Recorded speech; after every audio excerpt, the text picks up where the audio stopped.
Unmute.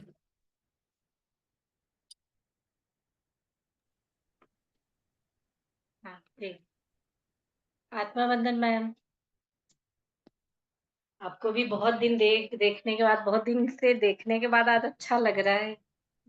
हाँ, मुझे भी अच्छा लग रहा है। आत्मवंदन। जी। Thank you ma'am. आज दिखने के लिए। वैसे हाँ, आज कल रात में हम भी नहीं जुड़ पाते ना, कम कम ही जुड़ पाते, इसलिए होता है। ठीक है। आत्मा वंदन मास्टर, जूम से जुड़े हुए और यूट्यूब से जुड़े हुए सभी साधक को, सभी ध्यानी मास्टर्स को बहुत बहुत धन्यवाद। ध्यान सागर मंच पर आप सभी का स्वागत है। आइए हम अभी ध्यान शुरू करते हैं। दोनों हथेलियों को उंगलियां इस तरीके से फंसाते हुए अपनी गोदी में रखेंगे। अपनी आंखें कोमलता से बंद कर लेंगे। उससे पहले दोनों पैरों को पालथी बनाकर क्रॉस करते हुए पैरों को पालथी बनाकर बैठेंगे। अपनी गोदी में ही हथेलियों को उंगलियां फंसाते हुए रखेंगे और अपनी आंखें कोमलता से बंद करते हुए अपनी सांसों पर ध्यान देंगे मास्टर।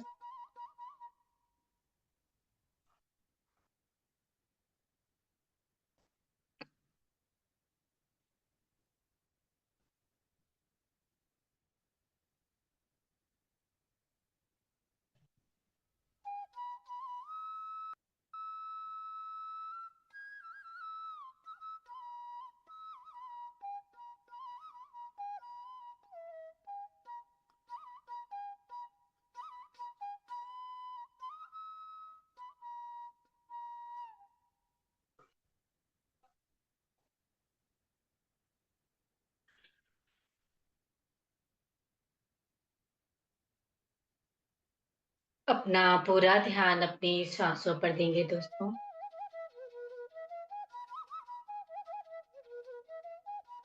नासिका के द्वारा सांस भरते हुए नासिका के द्वार पर सांसों को भरते हुए महसूस करेंगे। हल्की सी ठंडक महसूस करते हुए सांस भरेंगे।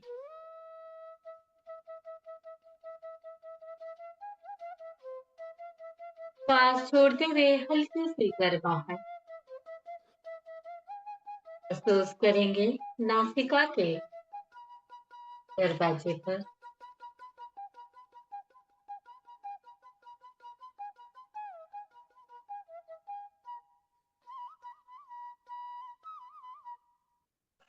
अपना पूरा ध्यान अपनी सांसों पर ही देंगे मास्टर। सांस लंबा है या छोटा है वैसे ही रहने देंगे और पूरा ध्यान सांसों पर ही देंगे मास्टर। सांस कहाँ से किस तरह से कहाँ तक जा रही है और कहाँ से किस तरह से कितना लंबा कितना छोटा सांस बाहर और अंदर हो रहा है।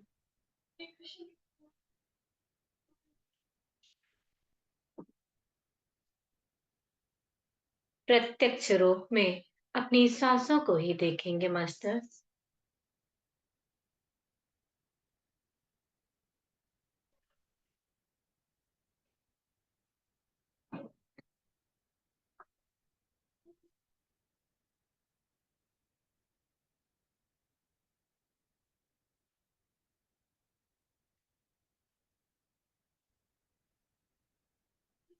महसूस करेंगे हमारे ब्रह्मरंध्र से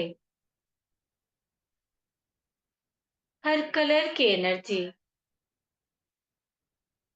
प्रवेश कर रही है।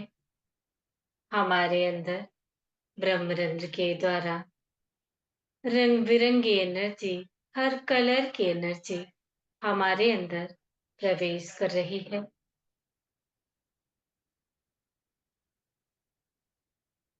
हर तरह के छोटे छोटे सितारों जैसे महसूस करेंगे एनर्जी को दोस्तों। हर कलर की एनर्जी ब्रह्मरंध्र से हमारे अंदर प्रवेश कर रही है।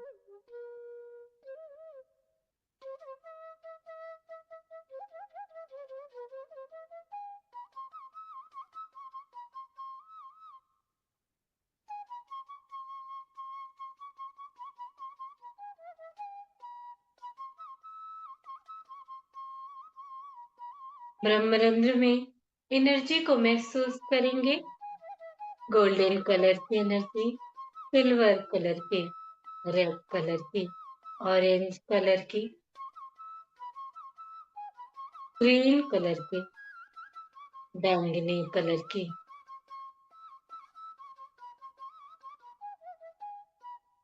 व्हाइट कलर की,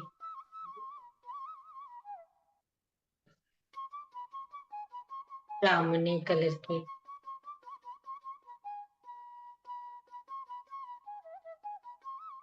और जितने भी कलर आप सोच सकते हैं दोस्तों, हर उस कलर की एनर्जी सितारे जैसी, बहुत ही छोटे छोटे कणों जैसी, सितारे जैसी एनर्जी हमारे ब्रह्मरंध्र से पूरे शरीर में धीरे धीरे भर रही है।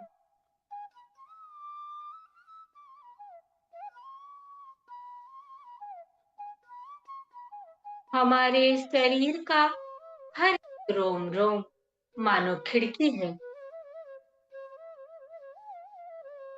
हमारे शरीर में जितने रोम हैं, मानो उतनी खिड़कियां हैं। उन खिड़कियों से भी यह रंग बिरंगी एनर्जी हमारे अंदर प्रवेश कर रही है। ब्रह्मरंध्र से हर एक रोम रोम से यह एनर्जी अंदर बाहर हो रही है।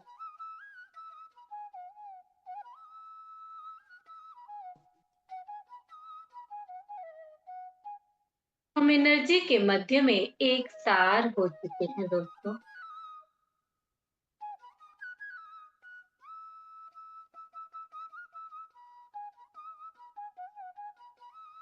जिस तरह से एक चलनी को हम नदी में, समुद्र में डालेंगे तो चलनी में पानी होगा और पानी में चलनी होगा। इसी तरह से दोस्तों, हम एनर्जी में हैं और एनर्जी हमारे अंदर भी है। हम एनर्जी के अंदर हैं और वो एनर्जी हमारे अंदर है।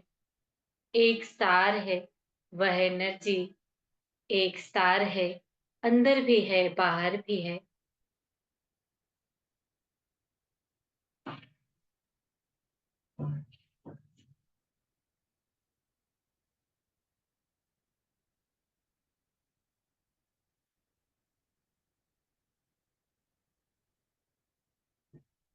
और आपको यह सारे रंग बिरंगी एनर्जियां आपको छूती हुई हर जगह, आपके पूरे घर में, आपके पड़ोस में, पूरे शहर में,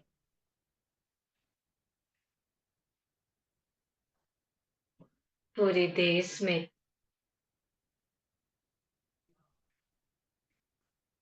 हर फूल पत्तियों पर, हर जीव जंतुओं पर यह एनर्जी बरस रही है।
इस एनर्जी को पाते हुए, इस एनर्जी को महसूस करते हुए ही सारे प्लांट, सारे जीव जंतु, फूल पत्तियां सब खुशी से घूम रहे हैं, सब आनंदित हो, प्रसन्न हो। धरती माँ भी बहुत ही आनंदित हो, प्रसन्न है।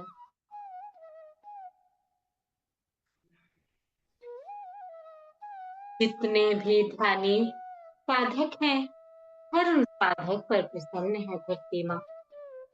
जो जितने भी साधक धरती माँ से प्रेम करते हैं, ध्यान करते हैं, ध्यान करके उनको हील करते हैं,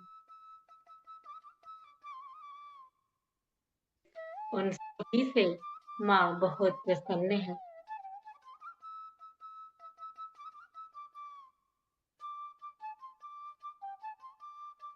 ऐसा भाव लाएंगे दोस्तों, ऐसा विचार करेंगे, ऐसा भाव लाएंगे कि धरती पर हर जगह करोड़ों करोड़ों अरबों अरबों पौधे लगते जा रहे हैं और लगते ही जा रहे हैं।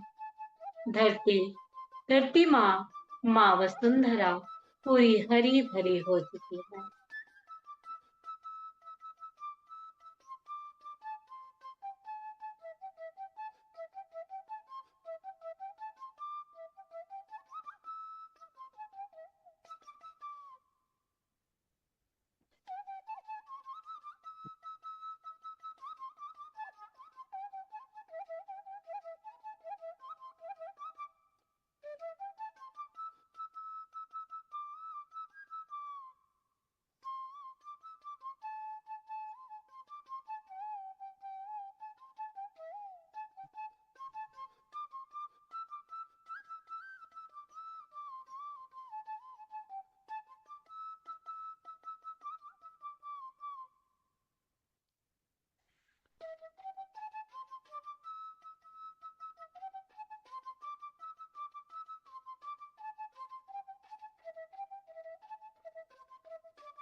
यह एनर्जी आकाश की तरफ जाते हुए महसूस करेंगे दोस्तों।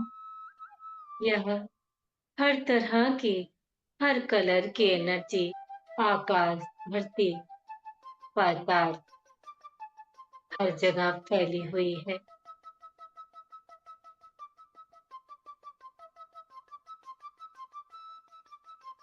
आसमान पूरा भर चुका है इस रंग बिरंगी एनर्जी से दोस्तों।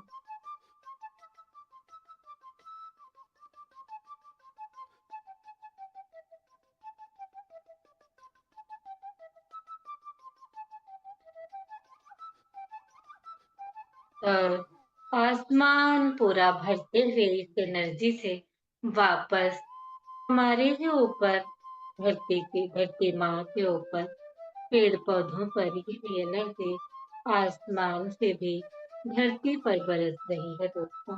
महसूस करेंगे, इसको फील करेंगे हमारे ऊपर, धरती माँ के ऊपर, पेड़ पौधों, वृक्ष, जीव जंतु हर जगह, पूरे देश में, पूरे वर्ल्ड में फैल रही है यह एनर्जी, बरस रही है यह एनर्जी।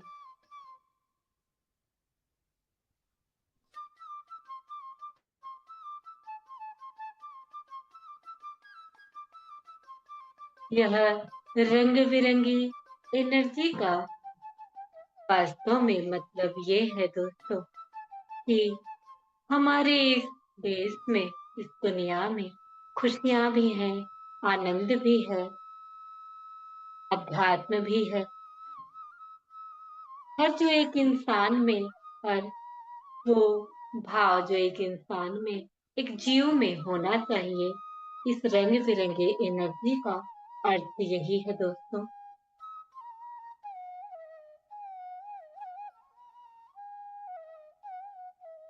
रंग बिरंगे एनर्जी का अर्थ है हमारे सारे चक्र जागृत हो।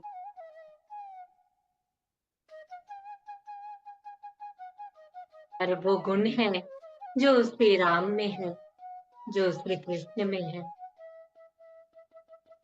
इस हर कलर की एनर्जी का मतलब यही है दोस्तों।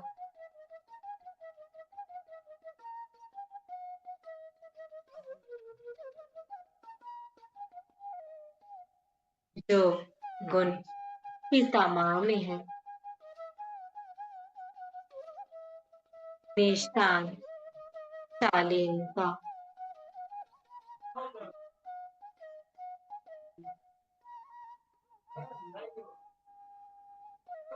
हर चीज को कितनी गहराई से समझना, कितनी गहराई से जुड़ना,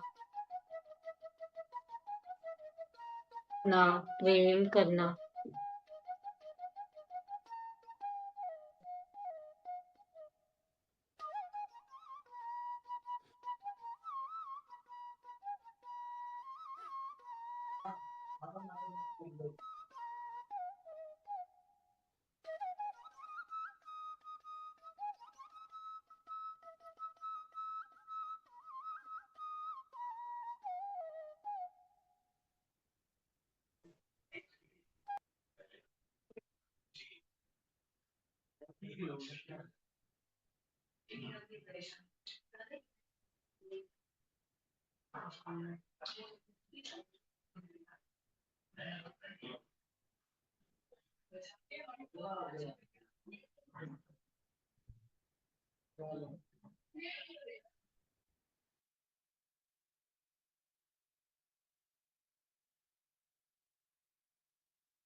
धीरे धीरे अपनी चेतना में वापस आएंगे दोस्तों।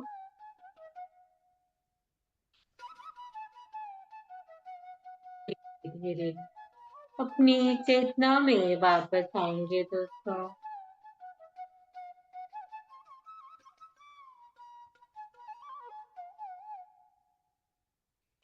अपने दोनों पैर के पंजे को हिलाएंगे।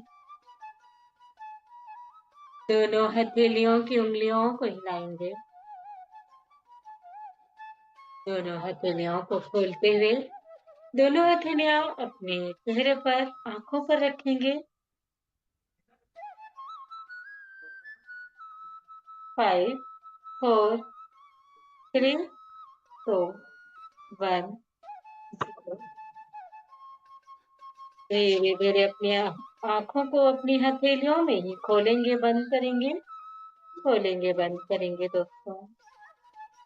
अपनी हथेलियों की एनर्जी को आंखों के द्वारा ग्रहण करेंगे और धीरे से हथेलियों को सर पर, कंधे पर, पूरे शरीर पर स्पर्श करवाते हुए धीरे धीरे ध्यान से वापस आएंगे दोस्तों। और अगर अभी भी ध्यान में किसी को रहना है तो ध्यान में ही आप सुन सकते हैं।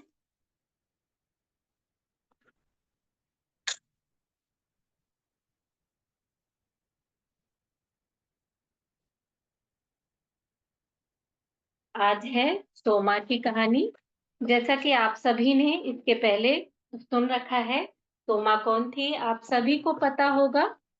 सोमा एक सेविका थी सीता जी का, जो वो भी बहुत अद्भुत थी, बहुत दिव्य शक्तियों से भरी हुई वो भी थी। उनको भी सब कुछ पहले से ही पता होता था क्या होने वाला है। तो वो सीता माँ की एक सेविका थी। तो वो अभी आ, हाँ, तो यहाँ जो वो मीनाक्षी थी ना, आप सभी को पता होगा, अभी उनका जन्म हुआ है अयोध्या में। अब वो मीना सोमा से मिलने के लिए आई हुई हैं। तो अब उनको ना, जो भी उनसे मिली, बातें किया, अब फिर वो आके अपने वहां कुटिया में जहां वो सब ठहरी हुई थी, तो वहां आके वो सब अच्छे से गहरी नींद ली। अब फिर वो दूसरे दिन जा रही हैं फिर से सोमा से मिलने के लिए। तो अब तो हाँ, तो जब आई ना, वो जो मीनाक्षी जी थी ना, उनका नाम इस समय है अनुसुईया। उनका नाम अनुसुईया है मीनाक्षी जी का, इस जन्म में जो फिर से दोबारा से उन्होंने जन्म लिया अयोध्या में।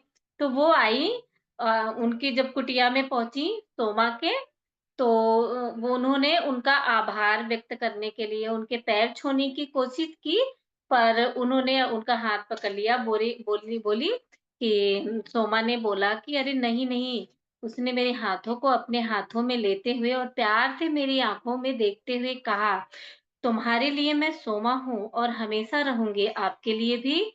उसने मेरी माँ से कहा, उन्होंने उनकी माँ से और अनुसुईया से बोला कि तुम्हारे लिए, तुम्हारी माँ के लिए मैं हमेशा सोमा ही रहूंगी। क्योंकि उनको तो पता था ये मीनाक्षी है, लेकिन मीनाक्षी को नहीं पता था, मतलब अनुसुईया को नहीं पता था कि मैं मीनाक्षी के रूप में इनके साथ रही थी। थोड़ा बहुत आभास अंदर से होता था उनको, मतलब उनसे सोमा से बड़ा प्रेम था, गहरा प्रेम उनको महसूस होता था अंदर से, पर उनको पता नहीं था एक्चुअल में कुछ। तो हर कोई मुझे सोमा बुलाता है क्योंकि माता केवल एक ही है। तो वो कहती है हर कोई मुझे सोमा ही बुलाता है, माता तो बस हमारी सीता माता ही है, माता केवल एक ही है। सोमा, मैं आपसे मिलकर बहुत खुश हूँ। आपने मेरे बचपन की एक तीव्र इच्छा की पूर्ति की है। तो वो कह रही हैं, सोमा मैं आपसे बहुत खुश हूँ जो आपने मेरे बचपन की तीव्र इच्छा की पूर्ति की है। इसके पहले जो कहानी आप लोगों ने सुना है उसमें उन्होंने जो भी सोमा ने बताया है उनके बारे में, वो बता रही हैं। उसके लिए वो बहुत प्रसन्न है। अनुसुईया। सोमा मुस्कुराई और सिर हिलाया। यह मुलाकात हम दोनों के लिए बहुत मायने रखती है। मेरी माँ ने जल्दी से कहा, उनकी माँ ने बोला कि यह मुलाकात बहुत मायने रखती है हमारे लिए, लेकिन हम नहीं चाहते कि आप थक जाएँ। कृपया हमें बताइए, यदि आज आप कहानी कहने में सहज नहीं हैं, तो वो कह रही हैं पिछले दिनों में वो कहानी कहते-कहते सोमा बहुत वो दुखी हो जाती थी, बहुत परेशान हो जाती थी अपनी सीता माँ की जो दारुण कथा सुनाती थी, तो उनसे बहुत दुखी परेशान हो जाती थी।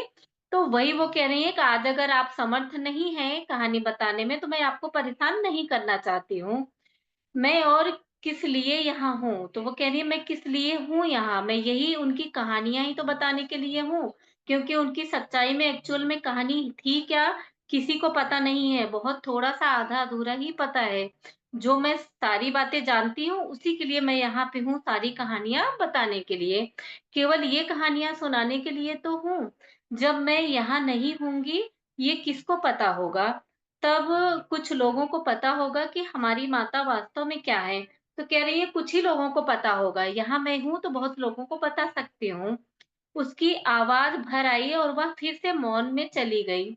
हमने धैर्यपूर्वक प्रतीक्षा की, कुछ समय बाद उसने बोलना शुरू किया। उसकी आँखें बंद थीं, यह वह कहानी है जो उसने हमें सुनाई। तो वो कह रही हैं कि ऐसा कह के वो मतलब वो उनकी आँखें भर आई, वो सीता माँ से बहुत ही प्रेम करती थी, ज़रा भी उनकी याद आती थी, तो उनकी आँखें भर आती थी। वो मतलब दुखी अंदर से बहुत एक प्रेम से भर जाती थी उनके लिए।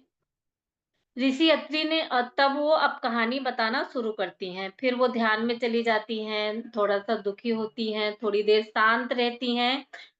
तो फिर सब उनका इंतज़ार करते हैं कि कब बोलना शुरू करेंगी। फिर इसके बाद वो शुरू करती हैं, थोड़ी देर मौन में रहने के बाद वो शुरू करती हैं।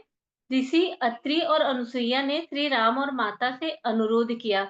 तो वो ऋषि अत्रि और अनुसुईया माँ के अभी उसमें उनके साथ में हैं। आप सब इसके पहले आपने सुना होगा जब उनके पास आए होंगे। तो अनुरोध किया कि वे दक्षिण की ओर दंडक वन में जाएँ ताकि उस क्षेत्र को उस क्षेत्र को हिंसक प्राणियों से छुटकारा मिल सके। तो जब राम जी और सीता जी अनुसुईया के पास गए थे ऋषि अत्रि के पास, तो उन्होंने बोला कि आप दक्षिण की तरफ तरफ जाइए। नहीं, हिंसक प्राणियों से छुटकारा मिल सके। हाँ, दक्षिण की ओर जाइए, वहाँ बहुत हिंसक प्राणी हैं, तो उनसे आप छुटकारा दिलवा सकते हैं हमें, आप उधर उधर की तरफ दक्षिण की तरफ जाइए। अपनी यात्रा पर निकलने से पहले संत अनुसुईया माता को एक तरफ ले गई और कहा, मेरे पास आपकी यात्रा के देने के लिए आपकी यात्रा के देने को में मतलब इसमें थोड़ा-सा मात्राएँ गलत हो चुकी हैं। आपके मतलब आपके यात्रा के लिए हमारे पास कुछ है आपको देने के लिए। इसके सिवा हमारे पास और भी कुछ नहीं है। मैं आपकी शक्ति और सुरक्षा के लिए देती हूँ। तो कह रही हैं कि ये जो मैं आपको दे रही हूँ, आपको इससे शक्ति मिलेगी और आपको सुरक्षा मिलेगी। माता इस उपहार से बहुत प्रभावित हुई और उन्होंने कहा कि वह यहाँ बिताया अपना समय कभी नहीं भूलेंगी। तो वो माता बहुत खुश थीं और उनसे बता रही हैं कि हम यहाँ जितना खुश थे, यहाँ आए, ये समय हम कभी भूलेंगे नहीं। उन्होंने मुझे बाद में बताया कि दक्षिण की ओर जाते हुए कठिन समय के दौरान अक्सर उन्हें ऋषि अनुसुईया की उपस्थिति महसूस होती थी। तो ये सोमा कह रही हैं कि बाद में हमें सीता माँ ने बताया था कि उधर हमें मतलब जब मैं दक्षिण की तरफ जैसे-जैसे बढ़ रही थी, तो अनुसुईया माँ की उपस्थिति की मतलब हमें महसूस होती थी।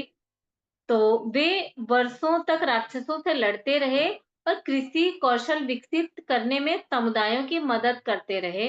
तो वहाँ बहुत दिनों तक रहे, वर्षों तक रहे वहाँ। मतलब ये बताया जाता है पंचवटी में जब 1 साल 14 वर्षों में 1 साल रह गया था ना, तब वो पंचवटी गए थे। उसके पहले सब इधर-उधर ही घूम कर वो राक्षसों से छुटकारा दिलवाते थे, राक्षसों को का वध करते थे। अंत में दक्षिण में और आगे बढ़ते हुए माता श्री राम और लक्ष्मण पंचवटी वन में आए। यहाँ गोदावरी नदी के होने से माता को इस जगह से कितना प्यार था। तो वहाँ एक गोदावरी नदी थी, तो उस गोदावरी गोदावरी नदी की वजह से माँ को इस जगह से बहुत ही ज़्यादा प्यार था। उन्होंने मुझे बताया कि नदी उनकी बेटी जैसी हो गई है। वहाँ रहते-रहते सीता माँ कह रही हैं कि नदी जो है ना हमारी बेटी जैसी लगती है मुझे। उनको सोमा को बता रही हैं, बाद में बताया था उन्होंने। जब भी वह नदी के पास बैठतीं, गोदावरी देवी उन्हें उपहार भेजतीं। तैरते हुए सुंदर फूल या नदी के किनारे पर प्रकट होते औषधीय पौधे, जब तक वे वहाँ थे पूरे समय गोदावरी उन्हें देती रही। तो वो उन्हें उपहार भेजती थी जो उनके पास होता था। कभी फूल भेजती थी, कभी औषधीय पौधे भेजा करती थी जब वो नदी के किनारे सीता माँ बैठती थी। माता ने मुझे बताया कि अपनी पूरी यात्रा में उन्होंने इस जगह जैसी फूलों की आकर्षक श्रृंखला कहीं नहीं देखी, जिन्हें यहाँ की विशेष सुंदरता और अधिक मनमोहक बनाती है।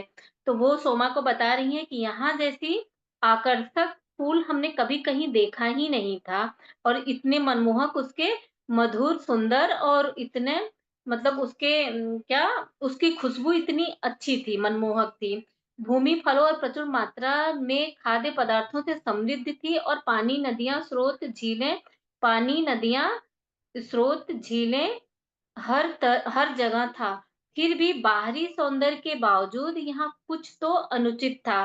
तो सीता माँ कह रही हैं कि इतना सुंदर सब कुछ था, यहाँ नदियाँ थी, झीलें थी, सब कुछ तो था, पर यहाँ फिर भी ऐसा महसूस हो रहा था, कुछ तो अनुचित है यहाँ पर।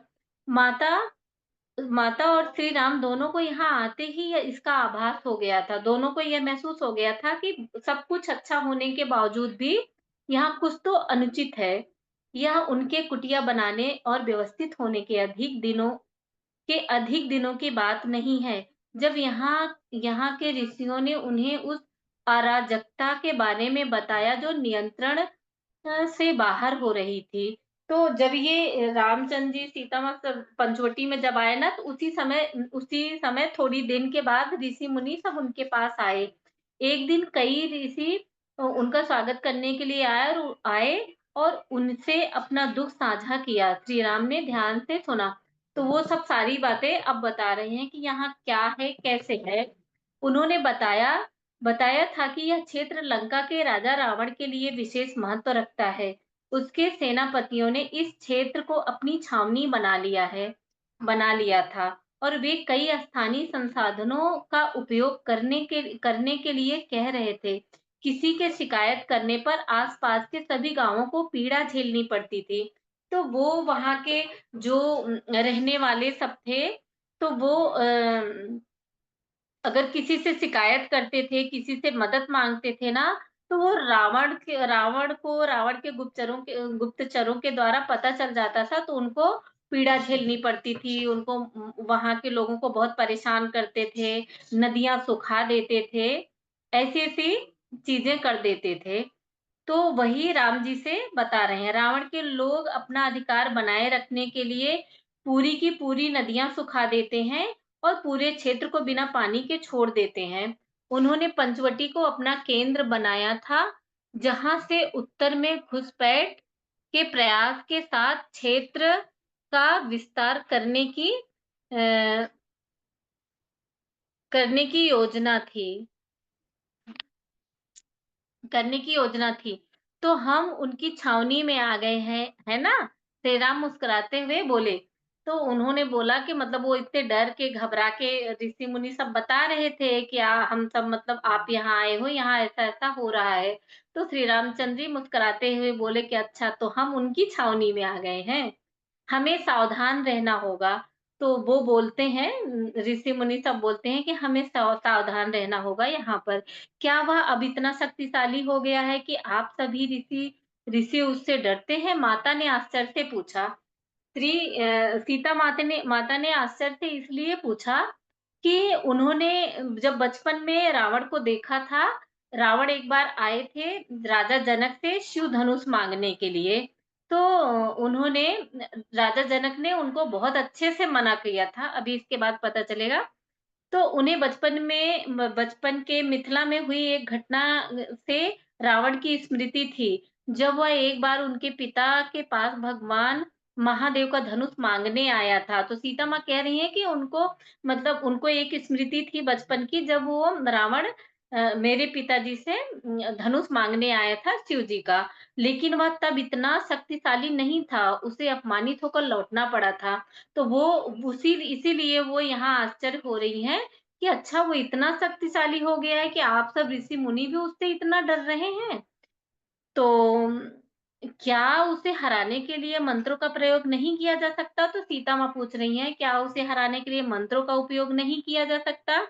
माता ने पूछा। ऋषियों में से एक ने उत्तर दिया, हमारे संज्ञान में वह एकमात्र ऐसा व्यक्ति है जिसके पास मंत्रों की काट है। उसे अप्रभावी बनाने की शक्ति है। अपने सेनापतियों के माध्यम से उसने पूरे जंगल को कब्जे में कर लिया है। तो ऋषि मुनि बता रहे हैं कि एक ऐसा वो एक ही मात्र प्राणी है कि जिसके पास मंत्रों को काटने की शक्ति है। वो पूरे जंगल में अपने सेनापतियों के द्वारा कब्जा जमा लिया है। जानवरों पर अत्याचार किया, हमारी महिलाओं का अपहरण कर लिया और मुझे दुःख के साथ कहना पड़ रहा है कि ना तो हमारे मंत्रों का कोई असर हुआ, ना ही हमारे शस्त्रों का। हमने सुना है कि उसने देवताओं पर भी विजय प्राप्त कर ली है और अपने हथियारों के बल पर सूर्य को जलाने और चंद्रमा को समाप्त करने की धमकी दी है। उसने हर तरह के विनाश विनाश की धमकी दी है। हम सभी इस डर में जीते हैं कि वह इस पृथ्वी नहीं बल्कि पूरे सौर मंडल और उससे भी परे का क्या हस्र कर सकता है। हमें पता है कि वह सब कुछ नष्ट कर सकता है। हमने उसकी शक्ति का प्रमाण देखा है और उसकी परीक्षा लेने का साहस हम में नहीं है। तो वो कह रहे हैं कि सूर्य देवता और चंद्र देवता को भी उसने अपने बस में कर लिया है। उन्होंने चंद्र देवता और सूर्य देवता को भी धमकी दी है। सूर्य देवता को जलाने की धमकी दी है उसने और चंद्रमा को समाप्त करने की धमकी दी है। इतनी साहस सोचो कैसे है उसको कि सूर्य देवता को वो जलाने की धमकी दे सकता है, वो जो खुद ही जलते हुए पूरी दुनिया को प्रकाश देते हैं। तो वो वही बता रहे हैं कि फिर ऋषि मुनि बता रहे हैं कि उसको हमें उसकी परीक्षा लेने की साहस हम में नहीं है, फिर से हम उसकी परीक्षा नहीं ले सकते। सीता ने चिंता की दृष्टि से श्री राम की ओर देखा, लेकिन उनकी मुद्रा हमेशा की तरह शांत थी। वो चिंतित थी, पर उनके मुखमंडल पे जो एक शांति का आभा हमेशा रहती है, वो उस समय भी थी। अब हम यहाँ हैं, श्री राम ने मृदुता से कहा। बड़े ही प्रेम से श्री राम ने बोला, अब हम यहाँ हैं, कृपया परेशान ना हो। शायद यही प्रयोजन हमें इस स्थान पर लेकर आया है। तो श्री राम जी उन लोगों को ढाढ़स बंधाते हैं और कहते हैं कि अब हम यहाँ पे हैं, आप लोग परेशान मत रहिए। शायद यही कारण था कि जो हम यहाँ पर आए हैं। माता ने ऋषियों को भोजन कराया और उन्होंने विदा ली। उनके जाने के बाद उन्होंने श्री राम और लक्ष्मण से अपनी चिंता व्यक्त की। यदि उसे ललकारा ना गया तो यदि उसे ललकारा ना गया तो सहस्त्राब्दियों में बने इन वनों और नदियों को नष्ट कर देगा। सीता माँ लक्ष्मण जी से और राम जी से ऐसा बोल रही हैं। उनको चिंता है कि सब नदियों और वनों को जीव जंतुओं को वह नष्ट कर देगा, जिसके लिए कितने ही जीवों ने बलिदान दिया है। मतलब जिसके लिए कितने ही जीव यहाँ पर कितनी मेहनत करे हैं, कितने ही जीवों का बलिदान। मतलब अगर कोई कार्य हम करते हैं तो सूक्ष्म भी जीवों का भी तो हनन होता है ना। तो वो इतना सूक्ष्म से सूक्ष्म भी सीता माँ सोचती हैं। हम ऐसा नहीं होने दे सकते। उसे इतनी शक्ति कैसे प्राप्त हुई और सत्ता की ऐसी भूख के पीछे क्या है? तो वो बोल रही हैं कि हम ऐसा नहीं होने होने दे सकते। उसको इतनी शक्ति कैसे प्राप्त हो गई और उसे सत्ता की भूख है के पीछे क्या है? वो समझना चाह रही हैं कि वो इतने सत्ता के भूख में है तो उसके पीछे क्या कारण है? सीता समय के साथ सब कुछ सामने आ जाएगा, श्री राम जी ने कहना शुरू किया, लेकिन लक्ष्मण ने बीच में ही टोक दिया। हमें अब और प्रतीक्षा नहीं करनी चाहिए, हमें उस पर आक्रमण कर देना चाहिए। तो जैसे लक्ष्मण जी हमेशा थोड़ा-सा उद्विग्न रहते थे, तो उस समय भी उन्होंने बीच में ही बोला कि नहीं अभी हमें उस पर आक्रमण कर देना चाहिए। हमारे आक्रमण का कारण क्या होगा? तो श्री राम जी बोलते हैं कि अगर हम आक्रमण करेंगे तो हमारे आक्रमण का कारण क्या बताएँगे? कारण क्या होगा? लक्ष्मण की ओर शांति से देखते हुए श्री राम ने पूछा, भूलो मत लक्ष्मण कि वह भी एक महान विद्वान और महादेव का भक्त है। महादेव के किसी भक्त पर आक्रमण के लिए हमारे पास ठोस कारण होना चाहिए, जिस पर कोई प्रश्न चिन्ह ना लगा हो। तो श्री राम जी लक्ष्मण जी को समझाते हैं कि हमारे पास ऐसा कोई ठोस कारण है नहीं कि उस पे हम आक्रमण करें, और वो भी बहुत विद्वान है और शिव जी का भक्त है। तो शिव जी के भक्त पर आक्रमण करने के लिए हमारे पास ठोस सबूत होना चाहिए। जिस विनाश के बारे में हमने अभी सुना है, क्या वह कारण काफ़ी नहीं है? तो लक्ष्मण जी बोलते हैं कि जो चीज़ें अभी हमने सुनी है कि नदियों को सुखा देते हैं, इतनी सारी चीज़ें किए हैं, देवताओं को अपने बस में किए हैं, सबको धमकी देते हैं, नदियों को सुखाने की धमकी देकर गए हैं, कई बार सुखा भी चुके हैं, तो क्या ये काफ़ी नहीं है बताने के लिए? एक कारण बनाने के लिए श्री राम ने सिर हिलाया। नहीं लक्ष्मण, रावण ने अपने दुष्कर्मों की पूरी तरह से आड़ में रखा है। तो वो कह रहे हैं, नहीं नहीं लक्ष्मण, रावण ने अपने दुष्कर्मों को पूरी तरह से छुपा के रखा है, आड़ में रखा है। प्रतिश प्रतिशोध और विनाश के उसके तरीके ऐसे हैं जिसके लिए उसे अपराधी नहीं ठहराया जा सकता। मतलब वो एक भौतिक जगत के अनुसार भी श्री राम जी बोल रहे हैं ऐसा कि वो तो उसकी गलतियां सारी जान रहे हैं श्री रामचंद्र जी भी, लेकिन वो जवाब क्या देंगे अगर दुनिया पूछेगी, लोग पूछेंगे, वो भी उसका भी ठोस सबूत उनके पास होना चाहिए। वो इसके बारे में श्री लक्ष्मण जी से कह रहे हैं कि वो अपराधी तो है पर उसने छुपा के रखा है। हमें हमारे पास ठोस सबूत होना चाहिए उसके उसके मतलब आक्रमण करने के लिए। भले ही ऋषि जानते हैं कि इस सब में उसी का हाथ है, किंतु हम कुछ भी साबित नहीं कर सकते। जैसा आज भी कोर्ट में यही तो होता है ना, साबित अगर कर लिया, तो जो साबित हो गया कि वो सही है, तो वही छूटता है, जो साबित हो गया गलत है, तो वो नहीं छूट पाता ना। तो वही चीज़ें यहाँ पर भी है।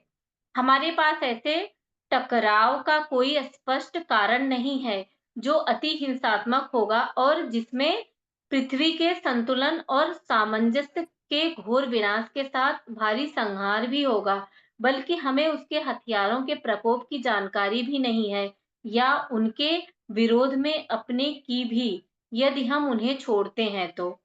तो वो कह रहे हैं रामचंद्र जी बोल रहे हैं कि उनके हथियारों के प्रकोप का भी तो मुझे अभी भान नहीं है, उनके हथियार क्या-क्या काम करते हैं। और वो यहाँ निहत्थे हैं, अकेले अभी हैं, अभी तो कोई वानर नहीं मिले, कोई सुग्रीव नहीं मिले हैं उनको। सीता घबराने लगी। राम ठीक कहते हैं लक्ष्मण, मुझे उस विनाश का डर है जो इस तरह के युद्ध से होगा। जब तक हमें स्पष्ट प्रमाण नहीं मिल जाते कि इन हमलों के पीछे वही है, हमें उसे रोकने के लिए कोई दूसरा रास्ता खोजना होगा। तो वो के सीता माँ भी राम जी के साथ में है, तो बोल रही हैं, हाँ, श्री राम जी सही कह रहे हैं लक्ष्मण, जब तक उसके लिए ठोस सबूत नहीं मिल जाता कि वो ही दोषी है इन सब के पीछे, तब तक हम दूसरे तरीके से दूसरा रास्ता निकालेंगे सबका मदद करने के लिए। तो फिर मैं उसे उकसाऊँगा। तो लक्ष्मण चिल्ला के बोलते हैं कि तो फिर मैं उसको उकसाऊँगा गलत कार्य करने के लिए।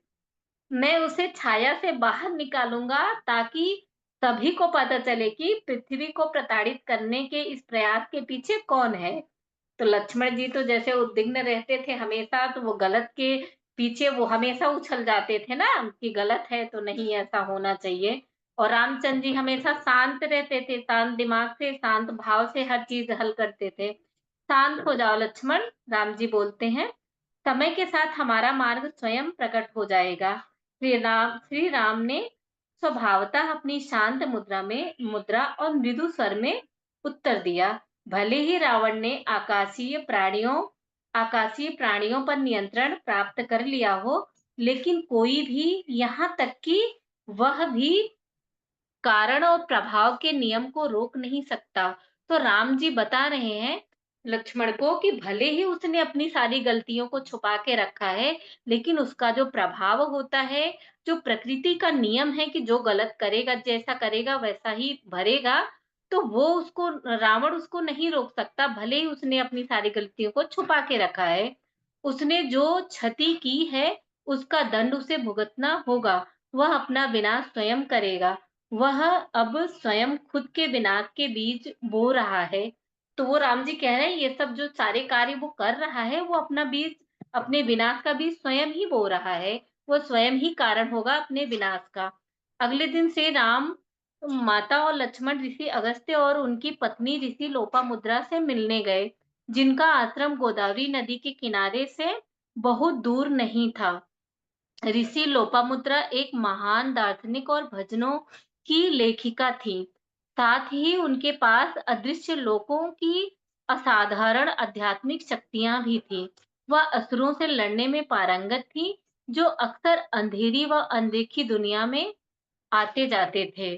तो वो कह रहे हैं कि जो लोपामुद्रा थी वो आसुरी शक्तियों से बहुत ही अच्छे से लड़ने में पारंगत थी और वो उन शक्तियों से लड़ सकती थी जो दूसरी दुनिया से आते जाते थे, अदृश्य होते थे, उन शक्तियों से भी वो लड़ सकती थी। उनकी मुद्राएँ किसी भी हथियार जितनी शक्तिशाली थी, तो वो कह रही हैं कि उनकी जो मुद्राएँ होती थी ना, किसी भी प्रभावशाली, किसी भी शक्तिशाली हथियार से भी शक्तिशाली थी और वह किसी भी असुर को विखंडित कर सकती थी। लेकिन उन्होंने अपनी शक्तियों का प्रयोग बुद्धिमानी और संयम से किया था। तो वो कह रहे हैं कि वो अपनी शक्तियों को हर जगह नहीं दिखाती थी, बुद्धिमानी और संयम से उस शक्तियों का करती थी, उपयोग करती थी। एक बार उन्होंने यह भी कहा कि असुरों को भी जीने का अधिकार है। तो लोपामुद्रा बोलती हैं कि असुरों को भी जीने का अधिकार है, ऐसा नहीं हर असुरों को हम मार सकते हैं, मारना चाहिए। लेकिन जब तक कि वे प्राकृतिक व्यवस्था को बाधित नहीं करते हैं, तो वो वही कह रही है कि जब तक वो उल्टे-सीधे काम नहीं करते हैं, तब तक उनको जीने का अधिकार है। वो अभी जो बहुत सारी चीज़ें चल रही हैं, उसी के बारे में बोल रही हैं कि उनको जीने का अधिकार है, लेकिन अगर अभी ऐसा कर रहे हैं, तो उनको दंड भी देने का अधिकार हमको है, जो उन्हें अन्य ऋषियों से ज्ञात हुआ था। इन दोनों ने भी उसकी पुष्टि की। तो लोपामुद्रा बोल रही हैं कि हमें अन्य ऋषियों से ये बातें पता चली हैं। तो रामचंद्र जी ने और सीता माता ने भी इस बात की पुष्टि की कि हाँ, आप सही कह रहे हो। रावण ने मायावी कलाओं में महारत हासिल कर ली है और कई सबसे शक्तिशाली मंत्र भी उसके द्वारा उत्पन्न दुष्ट प्रभावों का मुकाबला नहीं कर सकते। 1 मिनट, कई सबसे शक्तिशाली मंत्र भी, हाँ, तो यहाँ कह रही हैं कि इतने शक्तिशाली कई ऐसे मंत्र भी हैं, लेकिन वो उसके दुष्ट प्रभावों को दुष्ट प्रभावों की मुकाबला नहीं कर सकते, उससे नहीं लड़ सकते हैं। लेकिन हम कुछ कम ज्ञात मंत्रों को उच्चारित करने में सक्षम हैं, जो प्रभावी हो सकते हैं, ऋषि अगस्त्य ने खुलासा किया। ऋषि अगस्त्य बोलते हैं कि कुछ ऐसे मंत्र हैं जो कम ज्ञात हैं, कम लोगों तक पहुँची हुई हैं, वो अभी नई-नई वो निकली हुई हैं, नया-नया ही है, बहुत ही कम लोगों को पता है, अभी ये मंत्र रावण को पता नहीं है। तो ज्ञात मंत्रों को उच्चारित करने में सक्षम है, जो प्रभावी हो सकते हैं, ऋषि अगस्त्य ने खुलासा किया। उन्होंने और ऋषि लोपामुद्रा ने श्री राम और माता के साथ इन मंत्रों को साझा किया। तो वो माता के साथ, श्री रामचंद्र जी के साथ और माता के साथ इस मंत्रों का उन्होंने खुलासा किया, मतलब बताया। इनका उपयोग संयम के साथ करें। ऋषि लोपामुद्रा मुद्रा ने चेतावनी दी। दरवाजा बंद करो। 1 मिनट।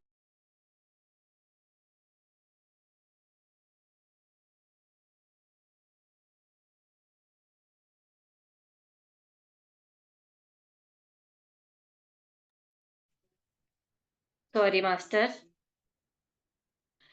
इनका उपयोग संयम के साथ करें। ऋषि लोपामुद्रा ने चेतावनी दी। तो जो मंत्र बताती हैं, रामचंद्र जी से और सीता माता से बोलती हैं कि इनका उपयोग संयम से करना है और केवल तब जब शेष सब विफल हो जाए, कि मतलब उस स्थिति में कि जब आप कोई चीज़ करना चाह रहे हैं या नहीं हो पा रहा है और हार मान लिया है आपने, तब इस मंत्रों का उपयोग करना करना है आपको। सभी मंत्रों की तरह इसमें भी उच्चारण महत्वपूर्ण है, मतलब उच्चारण शब्दों के साथ, आवाज़ के साथ उच्चारण करना है, मन ही मन में नहीं करना है। और केवल जब शेष सब विफल हो जाए। हाँ, यदि गलत ढंग से बोले गए तो विनाशकारी प्रभाव पैदा कर सकते हैं। मतलब एकदम सत्य जिस तरीके से हमने बताया वैसे ही बोलना है। गलत ढंग से बोलेंगे तो इसका प्रभाव विनाशकारी हो सकता है। रावण ने मंत्रों में फेर-बदल करके आंशिक शक्ति प्राप्त कर ली है। तो वो कह रहे हैं कि रावण ने जितने सारे मंत्र हैं उसमें फेर-बदल करके, उल्टा-सीधा करके उसने इतनी शक्ति हासिल कर ली है, अब उस मंत्रों का हम सब कोई प्रभाव उस पर नहीं डाल सकते हैं। लेकिन वह इन मंत्रों से अनभिज्ञ है। तो वो कह रहे हैं कि जो हमने अभी मंत्र बताए हैं, वो मंत्र उसे अभी पता नहीं है, जो हमने आपको बताए हैं, क्योंकि ये अभी हाल ही में उजागर हुए हैं। तो मतलब ये हाल ही में सभी को पता चला है। मैं सावधानी बरतने के लिए इससे अधिक नहीं कहूँगा। रावण के गुप्तचर हर जगह और वह लोगों के दिमाग में घुसकर उनके विचारों को चुराने के लिए विख्यात है। यदि उसे इन मंत्रों का पता चल जाएगा तो बताइए अभी क्या, मतलब सबके दिमाग में भी घुस के वो सबकी बातें जान लेते हैं। कितना छुपा के कोई अपने आप को रख सकता है। लेकिन फिर भी सीता माँ बोल रही हैं, श्री राम और माता ने एक दूसरे की ओर देखा। श्री राम ने ऋषि लोपामुद्रा की ओर दृष्टि करते हुए उत्तर दिया, ये मंत्र हमारे मन के गहरे गुप्त स्थानों में भली भांति सुरक्षित रहेंगे और केवल चरम आवश्यकता के समय ही पुनः स्मरण किए जाएंगे। तो सीता माँ फिर भी बोल रही हैं कि आप निश्चिंत रहिए, यह सारी बातें, यह मंत्र हमारे अंदर गुप्त स्थानों पर रहेंगे, जो हम कभी उसको स्मरण भी नहीं करेंगे कि रावण के गुप्तचर हमारे दिमाग में घुस के उसको जान पाए। तो आप निश्चिंत रहिए, हम उसी समय इसको करेंगे, उपयोग करेंगे जब सब कुछ विफल होगा, जब बस इसी की आवश्यकता होगी, बस उसी समय हम करेंगे इसको। अब उनके वनवास की समाप्ति में 1 वर्ष से कुछ ही अधिक समय बचा था। जब माता पंचवटी आई थी, तो अभी मैंने बताया था ना कि 1 ही साल बचा था। 1 साल से थोड़ा-सा और ज़्यादा समय बचा था कि जब वो पंचवटी आई थी, तो वे इसकी प्राकृतिक सुंदरता से इतनी प्रभावित हुई कि पहले तो उन्हें लगा कि वापस घर लौटने की यात्रा से पहले यह एक आरामदायक वर्ष होगा। तो वो सोच रही हैं, माँ सोच रही हैं कि मतलब इतने सारे 13 वर्ष तो बीत गए, 14वें वर्ष अब मतलब आखिरी वर्ष हमें ये आरामदायक वर्ष मिला है। तो माँ ऐसा कह रही हैं। भले ही एक तपस्वी ने उन्हें चेताया था कि अंतिम वर्ष सबसे कठिन और खतरनाक होगा। किसी तपस्वी ने उनको बताया था कि अंतिम वर्ष जो होगा बहुत ही खतरनाक होगा। चेतावनियों से परिचित श्री राम ने माता और लक्ष्मण दोनों को सावधान करने के लिए सतर्क किया। हमें संतों की चेतावनी को हल्के में नहीं लेना चाहिए। उन्होंने कहा, और उस खतरे को भी संज्ञान में रखना होगा जो रावण और उसके सेनापतियों ने हमारे और इस पूरे क्षेत्र के सामने खड़ा किया है। तो वो कह रही हैं, वो राम जी फिर बता रहे हैं कि जो उनके सेनापतियों ने सब हमारे सामने खड़ा किया है, मतलब जो इतनी सारी चीज़ें हो रही हैं, जो ऋषि मुनि अभी बता के गए हैं, उन सब सारी चीज़ों को हमें नहीं भूलना चाहिए। उससे भी पहले हम सबको एक ऋषि ने चेतावनी दी है कि आखिरी वर्ष बहुत ही दुखपूर्ण और बहुत ही कठिन होगा। तो उन सबको चीज़ों को मत भूलिए, आप लोग सचेत रहिए। माता की ओर मुड़ते हुए उन्होंने कहा, अक्सर आप विशिष्ट खाद्य पदार्थों और दवाओं की तलाश में घने जंगल में जाती हैं। मैं समझता हूँ कि आपको जंगल में स्वतंत्र रूप से घूमना कितना पसंद है, किंतु कुछ समय के लिए मेरे या लक्ष्मण के बिना आप कहीं दूर ना जाएं। तो राम जी बताते हैं कि अक्सर आप दवाइयों के चक्कर में आप चले जाते हैं, घने जंगल में दूर-दूर तक जाते हैं, लेकिन अब ऐसे आप मत जाइएगा। तो उनका स्वर गंभीर था, वो गंभीरता से राम जी बोल रहे थे। तो माता आमतौर पर इस तरह के प्रतिबंधों का विरोध करती थी, लेकिन इस बार वह मान गई। उन्होंने इस चेतावनी पर अमल किया और वह गोदावरी नदी तक ही जाती थी। तो वो माताजी आसानी से मान गई और इसके पहले भी जभी भी ऐसा कुछ होता था तो वो मानती नहीं थी। मतलब प्रतिबंध वो स्वीकार नहीं करती थी, प्रतिबंधित होना। लेकिन अभी आसानी से मान गई, वो समझ रही थी इस स्थिति को। बहुत जल्द ही श्री राम की पहली मुठभेड़ रावण के एक सेनापति से हुई और उन्होंने उसे मार गिराया। फिर दूसरा आया और वह भी मारा गया। एक के बाद वो एक श्री राम और लक्ष्मण के बाणों के सामने गिरते गए, लेकिन युद्ध क्रूरतापूर्ण थे और श्री राम ने देखा कि वे ऐसे हथियारों का उपयोग कर रहे थे जिनका सामना उन्होंने पहले कभी नहीं किया था। जैसे-जैसे उनकी चिंता बढ़ती जाती थी, वैसे-वैसे सीता की भी। तो वो ये सब सारी बातें सुनने के बाद, ऋषियों से सब सुनने जानने के बाद उनकी चिंता बढ़ रही थी और रावण के सारे सैनिक भी आ रहे थे, मारे भी जा रहे थे, युद्ध भी हो रहे थे, तो उन लोगों की चिंता बढ़ती जा रही थी कि अभी इसके आगे और क्या होने वाला है। तो सोमा रुकी, ये सब सारी कहानियाँ सोमा ही बता रही थी मीनाक्षी को, मतलब जो अभी अनसुईया के रूप में जन्म लिया है उन्होंने, और उनकी माता को, और सारे ऋषि-मुनि भी पूरे कमरे में भरे हुए थे, सबको बता रही थी। सोमा रुकी और आँखें खोली। मैं इसे यहाँ अयोध्या में महसूस कर सकती थी। मुझे नींद नहीं आती थी और मैं अकेली नहीं थी वनवास के दौरान कई वर्षों तक नगर।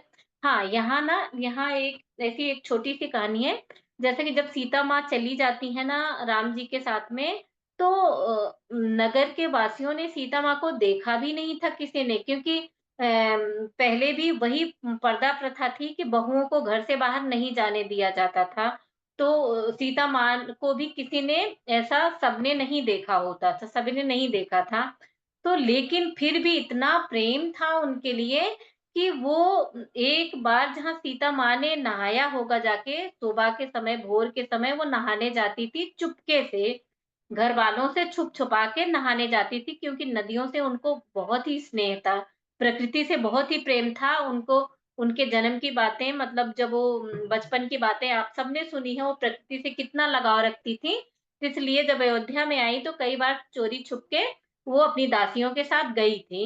लेकिन जिस जगह पे नदी में उन्होंने स्नान किया था एक ही बार, उसी उसी जगह पर एक स्त्री आके, जब वो वनवास चली गई थी, तो एक स्त्री आके उनके लिए रोज़ प्रार्थना करती थी उसी जगह पे खड़ी होकर। और फिर धीरे-धीरे जब सभी स्त्रियों को पता चला कि अच्छा प्रार्थना करते हैं सीता माँ के लिए, मतलब अपनी रानी के लिए, तो सभी वहाँ इकट्ठे हो गए और उनके लिए, सीता माँ के लिए सभी प्रार्थना करने लगे और बहुत ही प्रेम से। वो जो वहाँ हाँ, फिर वो सब सारी चीज़ें आगे आएँगी। तो वो वही सोमा कह रही थी कि मैं अयोध्या में एक अकेली ऐसी नहीं थी कि जो मैं सीता माँ के लिए ऐसी परेशान थी।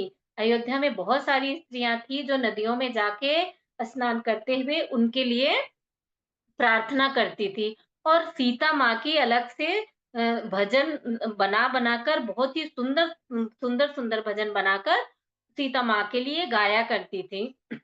उन अंतिम वर्षों को निकालने में इससे मुझे बहुत मदद मिली। सोमा ने फिर से अपनी आँखें बंद की और कहानी शुरू की। तो वो सोमा कहती थी उन सभी के साथ में कि वो हमारी सीता माँ को, हमारी रानी को वो भी इतना पसंद करते थे, कितना प्रेम करते थे। तो ये सब देखकर, उनके साथ उनको महसूस करके, उनको सुनकर हमारा आखिरी वर्ष जो था, बहुत ही आराम से बीत रहा था।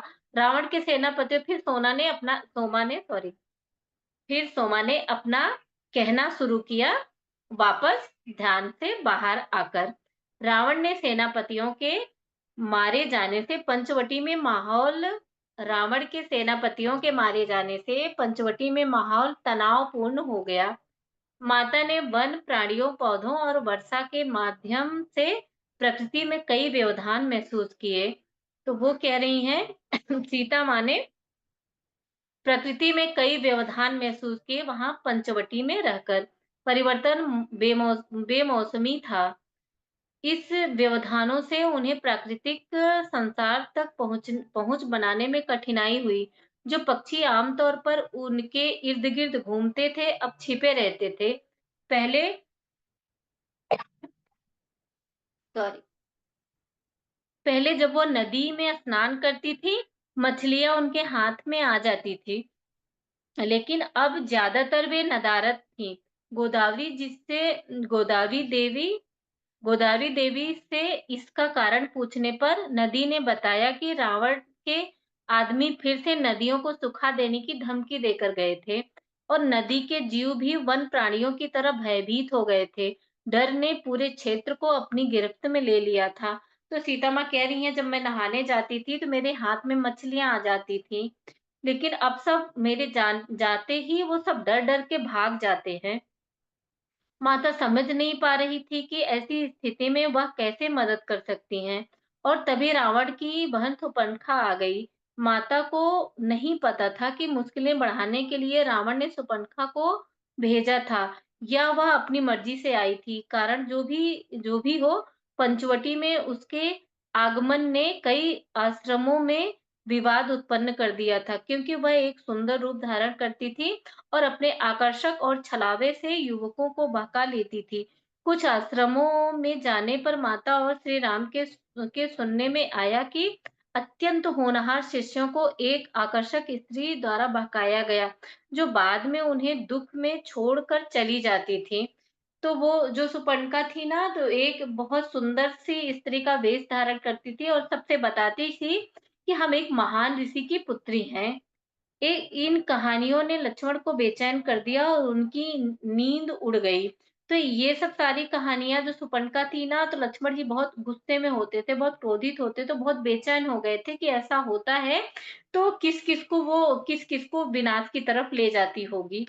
अपनी पूरी यात्रा में उन्होंने एक नियम विकसित कर लिया था, जिसके तहत लक्ष्मण रात भर जागते और पहरा देते थे।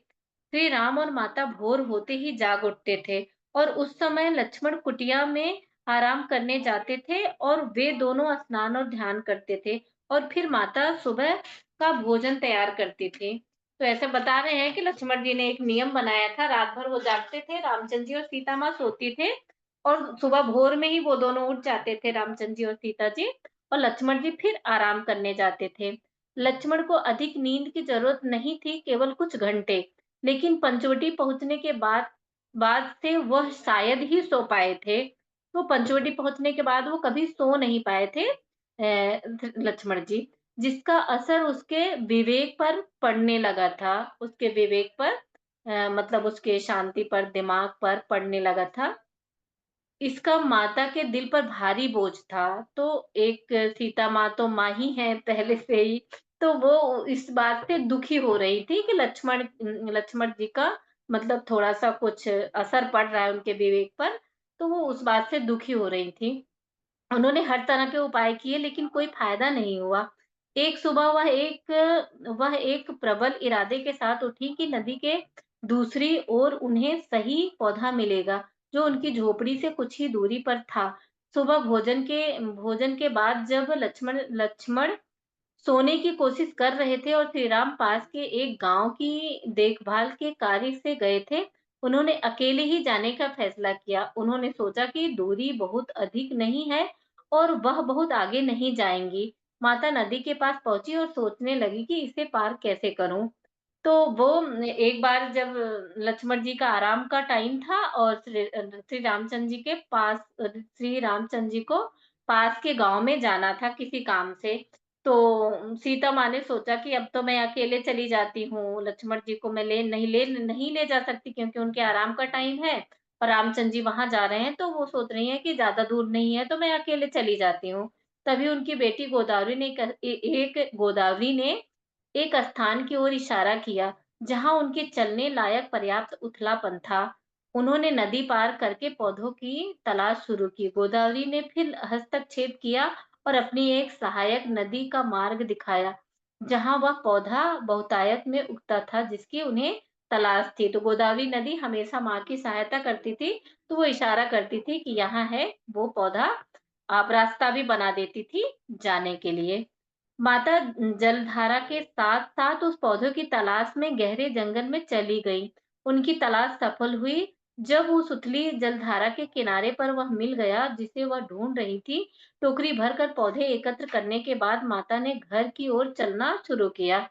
अचानक पक्षियों की चहचहाट, बंदरों और जंगल की अन्य आवाजों के बीच घने नम वायुमंडल को चीरता हुआ स्थिर लय में एक स्त्री के स्वर उनके कानों तक पहुंचा।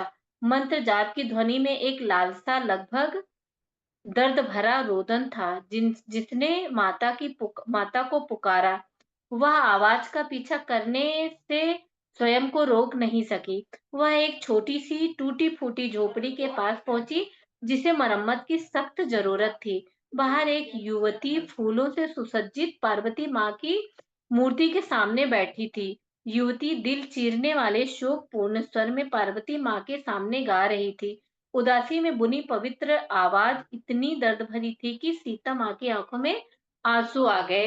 तो वो जब दवा लेके आ रही थी ना, तो वहां रास्ते में उनकी एक दर्द भरी करुण आवाज सुनाई पड़ी सीता माँ को। तो वो वहां जाने से अपने आप को रोक नहीं पाई। तो धीरे धीरे वो वहां उनकी आवाज का पीछा करते हुए उनके पास पहुंच जाती हैं। माता चुपचाप उसके पास पहुंची ताकि वह बाधित ना हो, और उससे से कुछ हाथ पीछे बैठ गई। मंत्र जाप सुनते सुनते वह ध्यान की अवस्था में चली गई।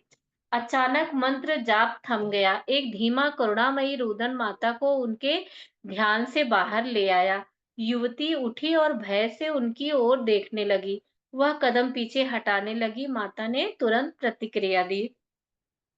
तो वो जब युवती देखी उनको, तो सीता माँ वैसे भी बहुत सुंदर थी। तो वो डर गई कि कहीं वो फिर से तो नहीं आई। सुपर्णखा हमेशा सुंदर रूप रख के हर किसी को छलावा करती थी कि मैं एक बहुत ही सर्वश्रेष्ठ ऋषि की पुत्री हूँ। हर आदमियों को बहकाती थी। जब उसके पीछे आदमी चले जाते थे तो उसको छोड़ देती थी। तो वो या तो वो आदमी मर जाता था, आत्महत्या कर लेता था, कुछ तो ऐसा ही कर लेता था। इसीलिए यही करती थी सुपर्णखा हमेशा। इसीलिए वो सीता माँ को देख के डर गई कि ये बहुत सुंदर है, ये कहीं वही तो नहीं है। मुझसे डरो मत। फिर सीता माँ बोलती हैं, मुझसे डरो मत। अपने स्थान से उठते हुए उन्होंने कहा, मैं पास में पौधे इकट्ठा कर रही थी कि तुम्हारा सुंदर मंत्रोच्चारण सुना। मैं खुद को रोक नहीं सकी और देखने आ गई कि कौन इतनी तड़प के साथ पार्वती माँ को पुकार रहा था। अब माता उसे देख पा रही थी। उसका रूप अस्त व्यस्त था। घने केस बिखरे हुए थे और उसके चेहरे के आसपास फैले हुए थे। वह पतली थी, लगभग दुर्बल। उसके युवा चेहरे में सुंदरता के अवशेष देखे जा सकते थे, जिस पर यौवन का निखार समय से पहले ढल चुका था। उसकी आंखें खाली थी, आंसुओं में डूबी हुई और नींद से अनजान। माता का हृदय पिघलने लगा। वह युवती कौन थी और इसके इस घोर दुख का क्या कारण था? माता के वचन उसका डर कम नहीं कर सके और वह पीछे हटती रही। माता जो भी कुछ बोलती थी ना, उससे वो उसका डर कम नहीं होता था। वो पीछे हटती जा रही थी, वो डर रही थी। तुम कौन हो? युवती ने कांपती हुई आवाज में पूछा। तो वो सीता माँ से पूछ रही है, तुम कौन हो? मैं सीता हूँ। मैं यहाँ से कुछ ही दूर अपने पति राम और देवर लक्ष्मण के साथ रह रही हूँ। ऐसा नहीं हो सकता। स्त्री भयभीत स्वर में चिल्लाई, मुझे परखो मत। मुझे बताओ कि तुम वास्तव में कौन हो और मुझसे क्या चाहती हो? तो वो बोलती हैं घबराते हुए, मुझे मत परखो। मुझे आप बताओ कि आप कौन हो? आप क्या चाहती हो मुझसे? उसके सीने में एक आह आई और वह रोने लगी। इससे पहले कभी किसी ने माता की पहचान पर शक नहीं किया था। वह अचंभित थी, पर उन्होंने उत्तर दिया, तो यह सच है, मैं सीता हूँ। मैं यहाँ से कुछ दूर जंगल के किनारे एक छोटी सी कुटिया में अपने पति और देवर के साथ रहती हूँ। लेकिन पुत्री, तुम्हारे भीतर इतने भय का क्या कारण है? तो वो पूछती हैं उनको कि लेकिन पुत्री, आप बताओ, आपके भीतर इतना भय है, उसका क्या कारण है? यह भाप कर कि केवल शब्द उसकी आशंकाओं का निदान नहीं कर पाएंगे। अपनी शांत और प्रेममयी आंखों के माध्यम से माता धीरे से उसके हृदय में उतरी और प्यार से युवती के मन से भय को दूर किया। मुस्कुराते हुए माता ने अपना हाथ उसकी ओर बढ़ाया। मेरी आंखों में देखो और तुम जान जाओगी कि मैं वास्तव में वही हूँ जो मैंने कहा कि मैं हूँ।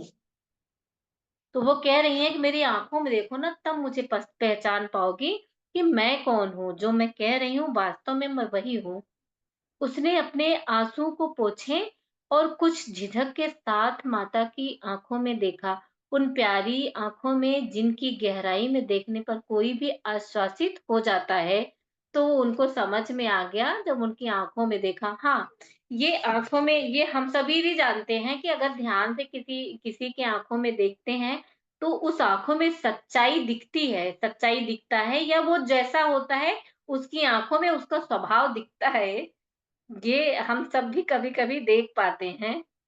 तो वैसे ही उन्होंने देखा और जब देखा तो हाँ, उनको सच्चाई समझ में आई, उनको सच्चाई दिखी, विनम्रता दिखा, तब उन पे विश्वास करने लगी। वह विनम्रता से माता का बढ़ा हुआ हाथ स्वीकारने के लिए आगे बढ़ी। वह दूसरी औरत उसकी आँखें आपकी तरह साफ और सौम्य नहीं थी। तो वो बोल रही हैं अब कि वो जो दूसरी औरत थी जो छलावा करती थी, आपकी तरह सौम्य और शांत नहीं थी। आपकी आँखों में कोई कपट नहीं है। अचानक उसे एहसास हुआ कि वह वाक़ई सीता के सामने खड़ी थी और उसने उसकी पहचान पर संदेह किया था, वह पछतावे से भर गई। तो उनको अब वाक़ई में समझ आ गया कि हाँ, ये सीता जी ही हैं, मैं उनके सामने हूँ। अब उनको पछतावा हो रहा है जो उन पे शक किया था। ज़मीन पर गिरते हुए उसने सीता के पैर छुए और बोली, "माँ, माता कृपया मुझे आपकी पहचान पर संदेह के लिए क्षमा करें। मैंने कभी सोचा भी नहीं था कि मुझे आपसे मिलने का सौभाग्य मिलेगा। मैं इस सौभाग्य के लायक नहीं हूँ और आपको देने के लिए मेरे पास कुछ भी नहीं है। अब मैं इनकी यहाँ पे मैं एक जो भाव है वो मैं समझ सकती हूँ क्योंकि जब मैं ध्यान सागर में आई थी ना, तो अभी भी और तभी भी यही भाव थे कि मतलब मैं यहाँ कैसे आ गई? सो थैंक यू ध्यान सागर का और त्रिशक्ति का जो आप रामेश्वरी मैम मिले, प्रतिभा मैम मिली, रश्मि मैम मिली। तो थैंक यू आप सभी मास्टर्स का और आप सबके माध्यम से हमें इतने ध्यानी मास्टर्स मिले, प्रीति जी और शिव प्रकाश जी, कमल जी और सारे ग्रुप में जितने ध्यान के ग्रुप हैं, बहुत सारे मिले हैं ध्यानी। तो थैंक यू मैम, ये आपकी वजह से आपने यहीं आए थे और यहाँ से हम कितने ग्रुप में जुड़ते गए और कितने लोगों से जुड़ते गए ध्यानी मास्टर से, उसके लिए बहुत-बहुत थैंक यू। ये अभी इस समय मुझे भी मेरा याद आ गया तो इसलिए मैं बीच में बता रही हूँ, तो थैंक यू। माता युति के रूप और शब्दों से इतनी स्तब्ध हुई कि वह कई क्षणों तक बोल नहीं पाई। ऐसा इसके इसके साथ क्या हुआ जो इसे इस दशा में ले आया? माँ यही सोच रही हैं कि इसके साथ ऐसा क्या हुआ जो इसकी ऐसी दशा है। उसे प्यार से उठाते हुए उन्होंने कहा जब उनके पैरों में गिरी थी, तो उन्होंने ऐसा सोचते हुए प्यार से उठाते हुए सीता माँ ने बोला, मुझे केवल तुम्हारा भरोसा चाहिए। मुझे तुम्हारा दर्द अपने दिल में महसूस हुआ, लेकिन दुःख का कारण मैं नहीं जानती। अगर तुम अपनी कहानी मेरे साथ साझा करो, तो शायद हम मिलकर तुम्हारे दुःख की जड़ को समाप्त कर सकें। मुझे डर है माता यह संभव नहीं है। तो उम, हाँ, ये नॉर्मल सी बात है, जिसका सब कुछ चला गया है, वो क्या फिर सोच सकता है कि वो कैसे वापस आएगा? और संभव इसलिए भी नहीं है कि उनके पति ने छोड़ा है उनको, वो अपने स्वाभिमान को भी त्याग कर वहाँ नहीं जाना चाहती थी, तो वो इसलिए कह रही हैं कि ये संभव नहीं है, अब नहीं हो सकता। उसने दूसरी ओर देखते हुए कहा, फिर से मूर्ति के सामने बैठकर पार्वती माँ को निहारती हुई वह चुप हो गई। माता उसके पास बैठ गई और उसके बताने की प्रतीक्षा करने लगी। सोचो माँ भी कितनी अद्भुत थी, तो अपने घर-द्वार को सब कुछ छोड़ के वहाँ बैठ गई। जबकि श्री राम ने बोला बोला था कि दूर मत जाना और अकेले मत जाना, फिर भी सब कुछ छोड़ के उस दुखिया के दुःख में वो भी शामिल हो गई। तो वैसे ही मास्टर्स हम सबको भी होना है, दुखी के साथ दुःख होना है। दुःख मतलब उसके दुःख में समावेश होकर उसके दुःख का कारण जानते हुए उसके दुःख का निवारण करने के लिए हमें भी सोचना है। अंत में वह लड़खड़ाती हुई आवाज़ में बोली, मेरा नाम चंद्रिका है। मेरी शादी एक प्रतिभा संपन्न युवा साधु से हुई थी। हमारे गुरु को मेरे पति की योग्यताओं पर इतना विश्वास था कि उन्होंने अपने शिष्यों को उनके पास भेजना शुरू कर दिया। कुछ समय बाद हमने अपने गुरु से कुछ ही दूरी पर एक छोटा-सा आश्रम स्थापित किया और जैसे-जैसे बात फैलती गई और अधिक शिष्य आने लगे, मैं देखती थी कि कैसे वे मेरे पति की प्रशंसा करते थे और मुझे उन पर गर्व होता था, शायद यही मेरी कमजोरी थी। तो वो उनके जो पति थे बहुत अद्भुत शिष्य थे। तो वो जब शिष्य होने के बाद वो अद्भुत एक कुशल एक ऋषि सिखाने वाले, एक शिष्य को सिखाने वाले भी बहुत कुशल बन गए, बहुत प्रवीण बन गए उनमें। तो वो जो ऋषि थे, इनके गुरु थे, वो अपने शिष्यों को इनके पास भेजने लगे, इनके पति के पास कि अब आप सिखाओ इन सभी को। तो धीरे-धीरे उनका प्रचार इतना हो गया कि बहुत सारे शिष्य उनके पास आने लगे। तो कह रही हैं कि मैं इस पर गर्व करती थी अपने पति के ऊपर कि इतने अच्छे मेरे पति हैं कि इतने शिष्य आ रहे हैं। तो वो कह रही हैं कि ये बात मेरी कमजोरी थी कि मैं गर्व करती थी। वह बुदबुदाई, उसकी आवाज़ दृढ़ हो गई, लगभग कर्कश लगभग कर्कश। जब सीता माँ को बता रही हैं तो बताते-बताते और दृढ़ हो गई, लगभग कर्कश आवाज़ों में बोल रही हैं। फिर एक दिन वह आई, उसने बताया कि उसका नाम माया है। तो आप सुपंखा के बारे में बात कर रही हैं। एक दिन वह आई और उसने बताया कि मेरा नाम माया है और वह एक महान ऋषि की बेटी है। तो वो सुपंखा हमेशा सबसे यही बताती थी कि मैं एक महान ऋषि की बेटी हूँ। वह भेंट में भोजन लेकर आई थी और भेंट में हर जगह भोजन लेकर जाती थी, जिसे निस्संदेह हम मना नहीं कर सकते थे। वह आकर्षक और बेहद चतुर थी। वह जल्द ही दिखने लगा था। वह जहाँ भी जाती, एक बहुत मोहक गंध उसका पीछा करती, जो शिष्यों को उसकी ओर आकृष्ट करती और वे उसकी हर इच्छा को पूरा करने के लिए लालायित रहते। उस दिनों तक यह देखने के बाद मैं सचेत हो गई, मैं उसकी सुंदरता के पीछे छिपी बनावटी हँसी को देख सकती थी, क्योंकि ये संजान शक्ति से उसने आश्रम में सभी को जीत लिया था। मैंने अपने पति को सावधान करने की कोशिश की, लेकिन उन्होंने यह कहते हुए मेरी मतलब उनका निरादर किया कि वह एक दिव्य प्राणी है, जिसने अपनी आध्यात्मिक उपलब्धि से के स्तर के अनुरूप हमारे आश्रम को चुना है। तो वो कह रही हैं तो वो उन्होंने सचेत किया था अपने पति को, लेकिन उनके पति ने यह कर कर के कहा बोला कि वह एक दिव्य है, वह ध्यान के माध्यम से वो बहुत उच्च चेतना में पहुँच चुकी है और वो अपनी दिव्यता के साथ में वह दिव्य प्राणी है, जिसने अपनी आध्यात्मिक उपलब्धि के स्तर के अनुरूप हमारे आश्रम को चुना है। तो वो कह रही हैं कि वो उपलब्धि पाकर वो इतनी उपलब्धि पाते हुए भी हमारे आश्रम को चुना है उन्होंने। तो मुझे कुछ ऐसा महसूस होने लगा था जैसा अपने पति की ओर से पहले कभी महसूस नहीं हुआ था। लगभग तिरस्कृत, जैसे कि मैं कोई रुकावट बन गई थी। इतने मु इसने इसने मुझे गहरा आघात पहुँचाया और इसलिए मैंने विरोध करना बंद कर दिया। जब उसने अपना सारा ध्यान मेरे पति पर लगाया, मैंने इनके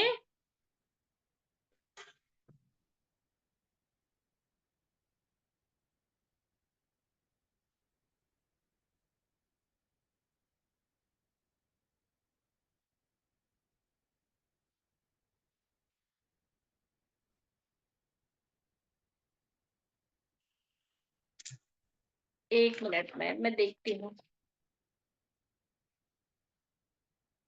ये काफ़ी बड़ा है मैम। आज एक पॉइंट पे इसे खत्म करो, फिर जी, आगे जी। कंटिन्यू करना फिर नेक्स्ट टाइम।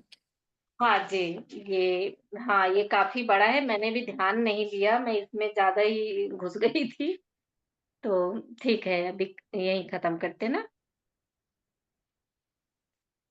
हाँ, तो वो बता रही हैं कि मुझे महसूस होने लगा, उन ऋषि की पत्नी जो हैं, वो बता रही हैं कि मुझे महसूस होने लगा था कि ये बहुत चतुर है और ये इसके अच्छे लक्षण नहीं हैं। ये जो ऋषि की बेटी बताती है, वो कोई ऋषि की बेटी नहीं है। उन्होंने अपने पति को भी चेताया था, पर उन्होंने माना नहीं। एक सुबह जब मैं उठी तो पाया कि वह चली गई है, मेरे पति उसके साथ। हाँ, तो वो एक एक एक सुबह जब वो उठी, तो उन्होंने देखा कि वो भी चली गई है और उनके पिता भी उनके सॉरी, उनके पति भी उनके साथ चले गए हैं। तो उनको बहुत ही बड़ा आघात लगा इस चीज़ का, बहुत ही दुखी हुईं। तो अब ये यहाँ पर हम अपना समाप्त करते हैं, ठीक है? जी, जी मैम। अब यहाँ पे अपना समाप्त करते हैं, फिर कल से कंटिन्यू होंगे। ये तो बीच में ही खत्म हुआ है क्योंकि आज मैं देख भी रही थी तो काफ़ी लंबा दिख रहा था। मैंने सोचा आज खत्म होगा कि नहीं होगा।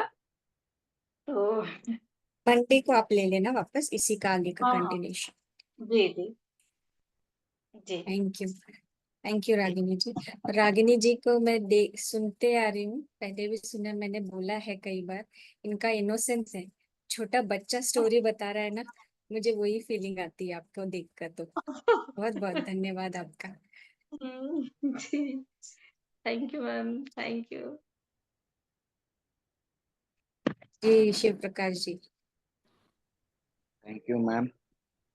मैंने मीनाक्षी को नहीं देखा शिकायत में, बट वो आप जैसी दिखती होगी, आप ही जैसी होंगी वो। अच्छा। अच्छा तो ऐसा? देखा तो नहीं, बट मैं अंदाजा लगा सकता हूँ कि वही जो है ना, मतलब सिंसियरिटी बोलिए या डिवोशन बोलिए या समझ समझदारी क्या बोले, मतलब बहुत ही समझदारी, मतलब कुछ जो समझने की जरूरत है वही समझती हैं मीनाक्षी, और जो नहीं समझने की जरूरत है उसको नहीं समझने की कोशिश करती है, और वो आप में है मैम। अच्छा जिसको आपको ऐसा है। चाहिए वो आप ले लेती हैं, बाकी चीजों को नहीं लेती हैं। शायद ही कोई ऐसा होगा जो ये सब चीजें करता है। मैंने काफी कुछ किया है, देखा है, आपके साथ बहुत इंटरेक्ट किया है, और डेफिनेटली मीनाक्षी में मैं आपकी छवि देखता हूँ। तो मैं अच्छा ये बोल ऐसा? सकता हूँ कि मीनाक्षी आप जैसी ही होगी एकदम। तो thank you. Thank you, thank you, आपने थैंक यू। और आपने हाँ, जब वो सीतायन पढ़ रही थी, तो मैं ये कह रही थी सीता जी से, मैं ये कह रही थी जब सीतायन पहली बार पढ़ा था मैंने, तो मैं ये कह भी रही थी कि काश सीता माँ, मैं उन्हीं ग्रुप में एक सेविका रही हूँ। ऐसा मैं बोलती थी उनको, रही हूँ ऐसा मैं बोलती थी। लेकिन नहीं हो सकता है सोमा डेना मरियम हो, मीनाक्षी आप ही हो। कोई हो सकता है मैम, अब हो पता सकता नहीं, है। वो तो बहुत अद्भुत थी। उस समय तो सोमा भी तो कितनी अद्भुत थी वो। तो आप भी अद्भुत है ना, आप में अब क्या कमी है, आप भी अद्भुत हैं, आप में भी अच्छी अच्छाई है, सब में सभी सभी में अच्छाई होती है। आप में काफी कुछ अच्छाई है, काफी कुछ सोचती हैं आप। मैं बहुत अच्छा लगता है मैम, मुझे, मैं सुना भी आपका। कुछ टाइम मेरा थोड़ा ध्यान इधर उधर था, तो रामेश्वरी मैम ने भी बोला, क्योंकि मैं थोड़े से बाकी के काम में उलझ जाता था, बट आपने बहुत ही अच्छे से बताया। और जो एक बार आप पकड़ लेती हैं थोड़ा सा स्पीड, तो फिर आपको छोड़ा पाना, पिछले बार भी मैं नहीं छोड़ा पाया था आपको, मैंने भी ऐसे ही मैसेज किया था, है अच्छा हाँ, मैं मैसेज नहीं देखती, ये तो बात है। ना। तो thank you ma'am, thank you Sitayan. बहुत ही ऐसा एनर्जी वाला से वो है, शायद वो अर्पणा मैम हो या आप ले रही हो, एक ही चीज है, दोनों लोग डिवाइन है। तो thank you very much, divine masters के साथ जुड़ने से और उनकी एनर्जी एक्सचेंज करने से बहुत अच्छा लगता है। Thank you very much. Sorry, sorry Rameshwari ma'am, sorry Shiv Prakash ji कि मैं यहाँ पर स्क्रीन पर ध्यान नहीं दे पाती। अच्छा हाँ, मैंने देखा था रामेश्वरी में एक बार हँस रही थी तो मुझे लगा कि होगा शायद कुछ समझ में आया होगा या कुछ और बात होगी। हाँ, फिर बाद में मुझे पढ़ते-पढ़ते दिमाग में क्लिक हुआ कि शायद टाइम हो गया है। तो सॉरी और थैंक यू सॉरी नहीं, बताने। ठीक है जी। Thank you doctor Umesh ji.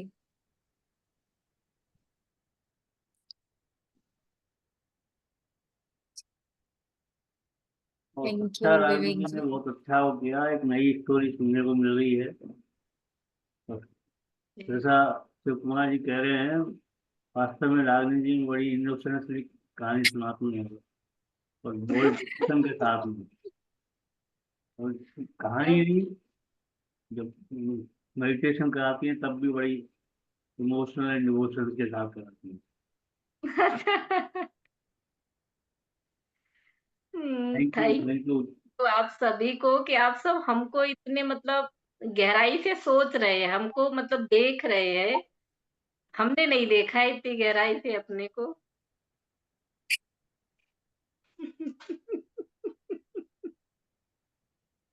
जी जी, थैंक यू। अब क्या? बहुत से करेक्टर्स थैंक खुद को पता नहीं लगते हैं, दूसरों को पता लगते हैं। हाँ, ये हो सकता है, ये हो सकता है। Thank you Ragini ji, thank you सभी को। थैंक यू मैम, मंडे को थैंक यू। मिलेंगे, फिर आप ही के साथ कंटिन्यू करेंगे। थैंक यू सो जी, मच। जी। Thank you ma'am, thank you thank so you much thank हमें यू। यहाँ पर बुलाने के लिए, सीतायन करने का मौका देने के लिए। तो thank you ma'am, thank you.